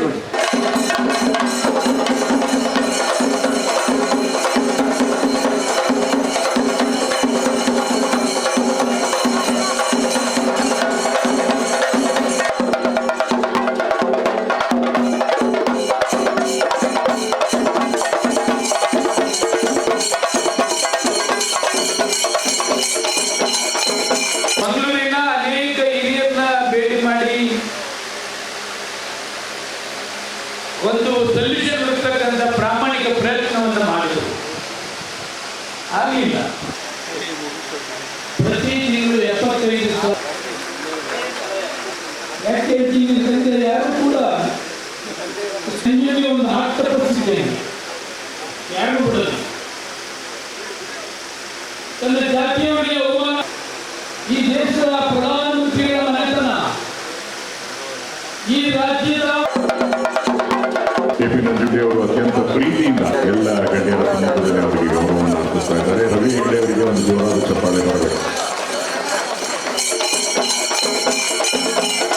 ಕನ್ನಡಪ್ರಭದ ಪ್ರಧಾನ ಸಂಪಾದಕರು ಹಾಗೆಯೇ ಏಷ್ಯಾನೆಟ್ ಸುವರ್ಣ ನ್ಯೂಸ್ ಇದಕ್ಕೂ ಸಹ ಅಪಾರವಾದ ಕೊಡುಗೆಯನ್ನು ನೀಡಿದ್ದಾರೆ. ಕನ್ನಡಪ್ರಭ ಗ್ರೂಪ್ನ ಎಲ್ಲ ರವಿ ಹೆಗ್ಡೆ ಅವರಿಗೆ ಗೌರವವನ್ನು ಸ್ವೀಕರಿಸಿದ್ದಕ್ಕಾಗಿ ರವಿ ಹೆಗ್ಡೆ ಅವರಿಗೆ ಧನ್ಯವಾದಗಳು. ಸಜ್ಜನ ರಾಜಕಾರಣಿಗಳು ಆದಂತಹ ರಾಮಲಿಂಗ ರೆಡ್ಡಿ ಅವರೇ, ಸೋಮಶೇಖರ್ ಅವರೇ ಹಾಗೂ ನನ್ನ ಈ ಒಂದು ಕ್ರಮಗಳನ್ನ ನೋಡಿದ್ದೇನೆ, ಭಾಗವಹಿಸಿದ್ದೇನೆ. ಅದರಲ್ಲಿ ಅನೇಕ ಜನರಿಗೆ ಪ್ರಶಸ್ತಿ. ಎರಡನೆಯ ಬಹಳ ಒಂದು ಬರೀ ಪ್ರತಿಭಾ ಪುರಸ್ಕಾರ ಕೊಡದ ವಿಶೇಷವಾದಂತಹ ಆಶೀರ್ವಾದವನ್ನ ಮಾಡೋದಕ್ಕೋಸ್ಕರ ಕರೆಸಿದ್ದಾರೆ ಅಂತ ನನ್ಗೆ. ಯಾಕೆಂದ್ರೆ ನಿಮ್ಗೆಲ್ಲರಿಗೂ ಆಶೀರ್ವಾದ ಮಾಡಕ್ ಬಂದಿರುವಂತವ್ರು ಅಂತಹ ಸ್ವಾಮೀಜಿಗಳು. ಈಗ ಒಂದು 6-8 ವರ್ಷದಿಂದ 9 ವರ್ಷಗಳಿಂದ ಕುಮಾರ್ ಅವರು ಸಿಕ್ಕಿದಾಗ ಯಾವಾಗಲೂ ಹೇಳ್ತಾ ಇದ್ರು, ಅವರು ಬರೀ ಶಾಸಕರಾಗಿದ್ದಾಗ ಹೇಳ್ತಾ ಇದ್ರು, ಶಾಸಕರಾದ ಬಹಳ ಕಷ್ಟದ ದಿನಗಳು ಬಂದಾಗ ಅವರು ಪ್ರತಿ ಕಷ್ಟದ ದಿನಗಳಲ್ಲೂ ಮೊಟ್ಟ ಮೊದಲಿಗೆ ನೆನ್ಪು ಮಾಡ್ಕೊಂಡು ಹೋಗ್ತಿದ್ದು ನೀಟಾಗ್ತಿದ್ದು ಈ ನೊಣಕೆರೆ ಅಜ್ಜಯ್ಯನವರು. ಹೇಳಿದ್ರೆ ಏನಾಗುತ್ತೆ ಅನ್ನೋದಕ್ಕೆ ಇವತ್ತು ಕರ್ನಾಟಕವೇ ನೋಡುತ್ತೆ. 3ನೇ ತಾರೀಕಿಗೆ ಇಡೀ ಕರ್ನಾಟಕ ಸಾಕ್ಷಿಯಾಗುತ್ತೆ. ಅವರು ಮುಖ್ಯಮಂತ್ರಿಯಾಗಿ ಪ್ರತಿಜ್ಞಾ ವಚನವನ್ನು ಸ್ವೀಕರಿಸ್ತಾರೆ.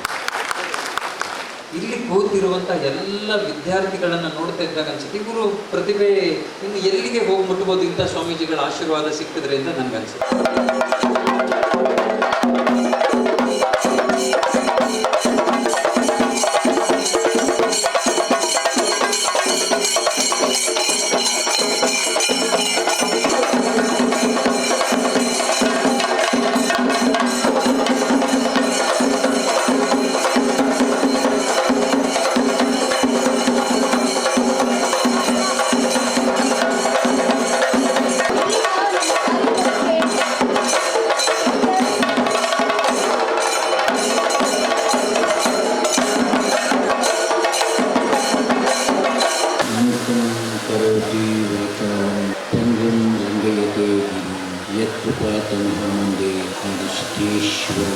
ಈ ಪವಿತ್ರವಾದ ದಿನದಲ್ಲಿ ರಾಜ್ಯ ಮಟ್ಟದ ಮಕ್ಕಳ ಪ್ರತಿಭಾ ಪುರಸ್ಕಾರ ಕಾರ್ಯಕ್ರಮದ ಅಧ್ಯಕ್ಷತೆಯಲ್ಲಿ ಪಾಲ್ಗೊಂಡಿರ್ತಕ್ಕಂಥ ಶ್ರೀಯುತ ಎಸ್ ಟಿ ಸೋಮಶೇಖರ್ ಅವರೇ ಹಾಗೂ ಒಂದು ಹನಿ ಮಷಿ, ದೇಶಕ್ಕೆಲ್ಲ ಖುಷಿ ಸಂತೋಷವನ್ನು ತರ್ತಕ್ಕಂಥ ಕನ್ನಡಪ್ರಭ ಪ್ರಧಾನ ಸಂಪಾದಕರಾಗಿರ್ತಕ್ಕಂಥ ಶ್ರೀಯುತ ರವಿ ಹೆಗ್ಡೆ ಅವರವರೇ, ಈ ಕಾರ್ಯಕ್ರಮದ ರೂಹಾರಿಗಳು, ಬಡವರ ಬಂಧು, ಜಂಗಮ ಪ್ರೇಮಿಯಾಗಿ ಎಲ್ಲ ವಿಚಾರ ಸಂಘಟನೆಯಲ್ಲಿ ಸರಳ ಸಜ್ಜನಿಕೆಯ ಸಮಾಜದ ಚಿಂತಕರಾಗಿರ್ತಕ್ಕಂಥ ಶ್ರೀಯುತ KP ನಂಜುಂಡಯ್ಯ ರವರೇ ಹಾಗೂ ವಿಶ್ವಕರ್ಮದ ಸಮಾಜದ ಪರಮ ಪೂಜ್ಯರಾಗಿರ್ತಕ್ಕಂಥ ನಾಗೇಂದ್ರ ಮೂರ್ತಿ ಸ್ವಾಮೀಜಿಯವರೇ, ನೀಲಕಂಠ ಸ್ವಾಮೀಜಿಯವರೇ, ದೊಡ್ಡೇಂದ್ರ ಸ್ವಾಮೀಜಿಯವರೇ, ಗುರುನಾಥ ಸ್ವಾಮೀಜಿಯವರೇ ಹಾಗೂ ಶಂಕರಾನಂದ ಸರಸ್ವತಿ ಸ್ವಾಮೀಜಿಯವರೇ, ನಾಗಲಿಂಗ ಸ್ವಾಮೀಜಿಯವರೇ, ವಿಶ್ವೇಶ್ವರ ಸ್ವಾಮೀಜಿಯವರೇ, ಶ್ರೀಯುತ ಗಣೇಶ್ ಶ್ರೀಗಳವರೇ, ವಿಶ್ವಕರ್ಮದ ಸಮಾಜದ ಬಂಧುಗಳೇ, ವಿದ್ಯಾರ್ಥಿನಿಯರೇ, ಪ್ರಮುಖ ವ್ಯಕ್ತಿಗಳೇ, ರಾಜಕೀಯ ಮುತ್ಸದ್ದಿಗಳೇ, ವರ್ತಕರೇ, ರೈತ ಬಾಂಧವರೇ, ತಮ್ಮೆಲ್ಲರ ಅಂತರಾತ್ಮಕ್ಕೆ ಶರಣಾರ್ಥಿ. ಈ ಒಂದು ವಿಶೇಷತ ಕಾರ್ಯಕ್ರಮದಲ್ಲಿ KP ನಂಜುಂಡಿಯವರ ಸಾಧನೆ ಮುಂದೆ ಗುರಿ, ಹಿಂದೆ ಗುರಿಯನ್ನು ಸಾಧಿಸಬೇಕು. ಸಮಾಜದ ಸ್ಥಿತಿಯಲ್ಲಿ, ನಮ್ಮ ಸಮಾಜದ ಸಂಘಟನೆಯಲ್ಲಿ ನಾವು ಒಂದಾಗಿರಬೇಕು, ಚೆಂದಾಗಿರಬೇಕು, ಸಮಾಜದ ಹೆಗ್ಗಳಿಕೆಯನ್ನು ಬೆಳೆಸಬೇಕು ಅನ್ನುವಂಥ ಕುತೂಹಲ.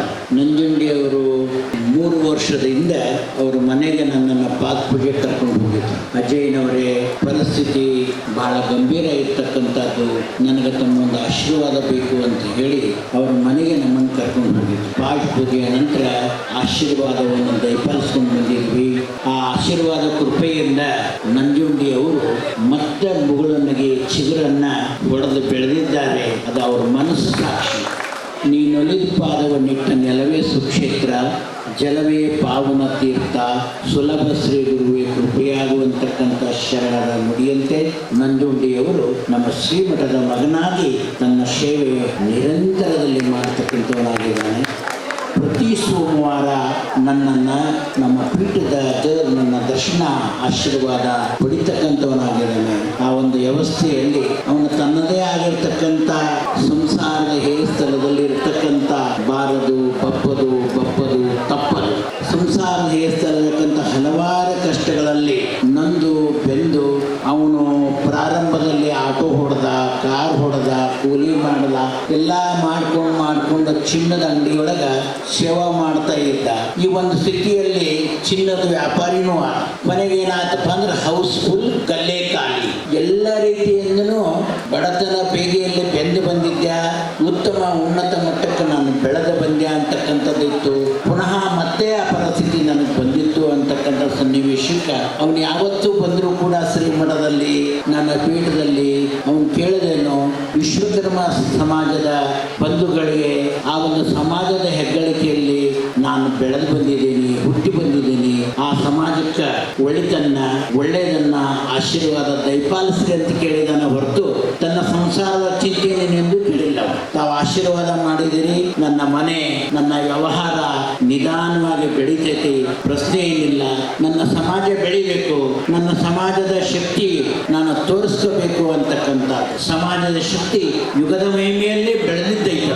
ಯಾವುದೇ ಒಂದು ವಿಗ್ರಹವನ್ನ ಮಾಡಿದಾಗ ಅದಕ್ಕೆ ಶಕ್ತಿಯನ್ನ, ಅದಕ್ಕೆ ಜೀವಗಳನ್ನು ಕೊಡ್ತಕ್ಕಂಥ ವ್ಯಕ್ತಿ ಯಾರಪ್ಪ ಅಂದ್ರೆ ವಿಶ್ವಕರ್ಮ ಸಮಾಜದ ಅವರು. ಆ ಕಣ್ಣಿನ ದೃಷ್ಟಿಯನ್ನ ಕೊಟ್ಟು ಅವರು ಬಂದ ಮೇಲಿಂದ ಗುರುಗಳು ಹಸ್ತಮಸ್ತಕ ಸಂಯೋಗವನ್ನು ಮಾಡಿ ಅದಕ್ಕೆ ಮಂತ್ರೋಪದೇಶವನ್ನು ಮಾಡ್ತಕ್ಕಂಥದ್ದು ಪುನಃ ಇರ್ತದೆ. ಬ್ರಹ್ಮನ ಸೃಷ್ಟಿ ಏನು ಮುಖ್ಯ ಇರ್ತತೋ, ವಿಶ್ವಕರ್ಮದ ಸೃಷ್ಟಿ ಅದರ ಸಮತೂಕನದಲ್ಲಿ ಬೆಳೆದುಕೊಂಡು ಬಂದಿರತಕ್ಕಂಥ ದಶವೇದ ಇರ್ತಕ್ಕಂಥ ಹೊತ್ತಿರ್ತಕ್ಕಂಥ ರಾವಣನು ಕೂಡ ತನ್ನದೇ ಆಗಿರ್ತಕ್ಕಂಥ ಸ್ವಬುದ್ಧಿಯಲ್ಲಿ ಅಹಿಂಸಾ, ಸತ್ಯ, ಮಸ್ತೇಯ, ಬ್ರಹ್ಮಚರ್ಯ, ದಯ, ಕ್ಷಮ, ದಾನ, ಪೂಜಾ, ಜಪ, ಧ್ಯಾನಗಳಲ್ಲಿ ತಾನು ತಲ್ಲೀನನಾಗಿರ್ತಕ್ಕಂಥ ಸಂದರ್ಭದಲ್ಲೂ ಕೂಡ ಅವನದೇ ಆಗಿರ್ತಕ್ಕಂಥ ಬೆಳವಣಿಗೆಯಲ್ಲಿ ಲೋಪದೋಷವನ್ನ ಮಾಡಿಕೊಂಡು ಮಾರು ಹೋಗಿ ತನ್ನ ಭವಿಷ್ಯವನ್ನು ಹಾಳು ಮಾಡಿಕೊಂಡಾಗ ವಿಶ್ವಕರ್ಮಿ ಆಗಿರ್ತಕ್ಕಂಥ ಬ್ರಹ್ಮನ ಪ್ರಾರ್ಥನೆಯಿಂದ ಅವನಿಗೆ ಮುಕ್ತಿ ಸಿಕ್ತು ಅಂತಕ್ಕಂಥ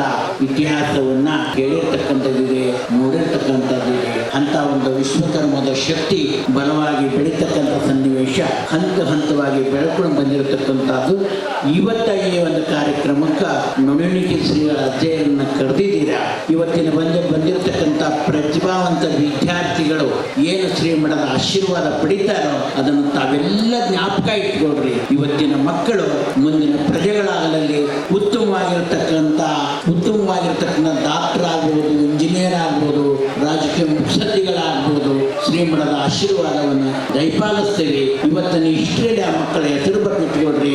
ಮತ್ತೊಮ್ಮೆ ಆ ಮಕ್ಕಳನ್ನು ಕರ್ಕೊಂಡ್ಬಂದು ಆಶೀರ್ವಾದ ನೀವು ಪಡಿತೀರಿ ಅಂತಕ್ಕಂಥ ಅಚಲವಾದ ಒಂದು ಮನುಷ್ಯನಿಂದ ಆ ಮಕ್ಕಳಿಗೆ ಆಶೀರ್ವಾದವನ್ನು ದಯಪಾಲಿಸ್ತೇವೆ. ಶ್ರೀಮಠದ ಮಗನಾಗಿ ನಂಜುಂಡಪ್ಪನವರು ಸೇವೆಯನ್ನು ಮಾಡ್ತಾ ಇದ್ದಾರೆ. ಅವರ ಸಂಕಲ್ಪವನ್ನ ನಮ್ಮ ಸಂಕಲ್ಪದ ಮೇರೆಗೆ ಅವ್ರಿಗೂ ಕೂಡ ಆಶೀರ್ವಾದ ದಯಪಾಲಿಸ್ತೀವಿ ಅಂತಕ್ಕಂಥ ಮಾತನ್ನು ಹೇಳುತ್ತಾ ಎರಡು ಮಾತಿಗೆ ವಿರಾಮ ಕೊಡುತ್ತೇವೆ. ಶುಭಂ ಭ್ಯಾತ್, ಶುಭಂ ಭ್ಯಾತ್, ಶುಭಂ ಭ್ಯಾತ್. ಸಾಂಬಜೈ ನಮಃ ಪಾರ್ವತಿ ಪತಿ ಹರ ಹರ. ಮಾನವ ಧರ್ಮಕ್ಕೆ, ಧರ್ಮದಿಂದಲೇ ವಿಶ್ವಕ್ಕೆ. ವಂದೇ ವಂದೇ ಬೋಲೋ ಭಾರತ್ ಮಾತಾ ಕಿ, ವಿಶ್ವಕರ್ಮ ಮಹಾರಾಜ್ ಕಿ. ಹಿಂದೂ ಭಾಗದಲ್ಲಿ ಮೇಲೆ ಸುಮ್ಮನೆ ಕುಂತವರ ಮಹಾರಾಜ್ ಕಿ. ಸ್ವಾಮೀಜಿಗಳಿಗೆ ಧನ್ಯವಾದಗಳು. ಗುಲ್ಬರ್ಗ ಅವರು ಸಹ ಗೌರವವನ್ನು ಅರ್ಪಿಸ್ತಾರೆ. ತ್ವರಿತವಾಗಿ ಮಾಡಿ ಪಂಚಾಲನೆ ಬೇಗ ಹೋಗಿ. ಈ 10 ಜನ ವಿದ್ಯಾರ್ಥಿಗಳನ್ನ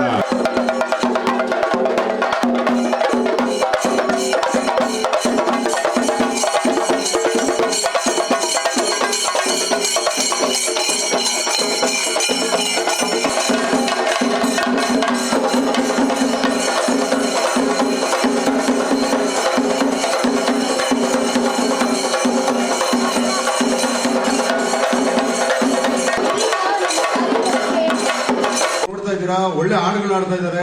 ಎಲ್ಲರನ್ನೂ ಕೂಡ ಖುಷಿ ಪಡ್ತಾ ಇದ್ದೀರಾ. ಈ ಕಾರ್ಯಕ್ರಮ ಆಯೋಜನೆ ಮಾಡೋದು ಅಷ್ಟು ಈಸಿ ಅಲ್ಲ. ಇದನ್ನ ಬಹಳ ದಿವಸಗಳಿಂದ ಪ್ರಿಪೇರ್ ಮಾಡಿರುವಂತ ಕಾರ್ಯಕ್ರಮ. ಆಮೇಲೆ ಜನಗಳು ನೋಡಿ ಇವತ್ತೇನಾಗತ್ತೆ ಹೇಳಿದ್ರೆ, ಇಷ್ಟು ಜನ ಬರಬೇಕು ಈ ಕಾರ್ಯಕ್ರಮಕ್ಕೆ ಅಂತ ಹೇಳಿದ್ರೆ ಸುಮ್ಮನೆ ಮಾತಲ್ಲ. ರಾಜ್ಯದಿಂದ ಬಂದಿದ್ದಾರೆ. ರಾಜ್ಯದಿಂದ ಬಂದಾಗ ಈ ಜನ ಬೇರೆ ಕಡೆ ಯಾವ್ದಾನ ಒಂದು ರಾಜಕೀಯ ಕಾರ್ಯಕ್ರಮ ಮಾಡ್ಬೇಕಂದ್ರೆ ದುಡ್ಡು ಕೊಟ್ಟು ಕರೆಸ್ತಾರೆ. ಬಟ್ ಇಲ್ಲಿ ಬಂದಿರೋಂಥವ್ರು ಇಷ್ಟು ವರ್ಷಗಳು 20 ವರ್ಷಗಳ ಸಂಘಟನೆ ಮಾಡಿ ನಿಮ್ಗೆಲ್ಲ ವಿಚಾರಗಳು ಗೊತ್ತಿರಲಿ ಮಕ್ಕಳಿಗೆ.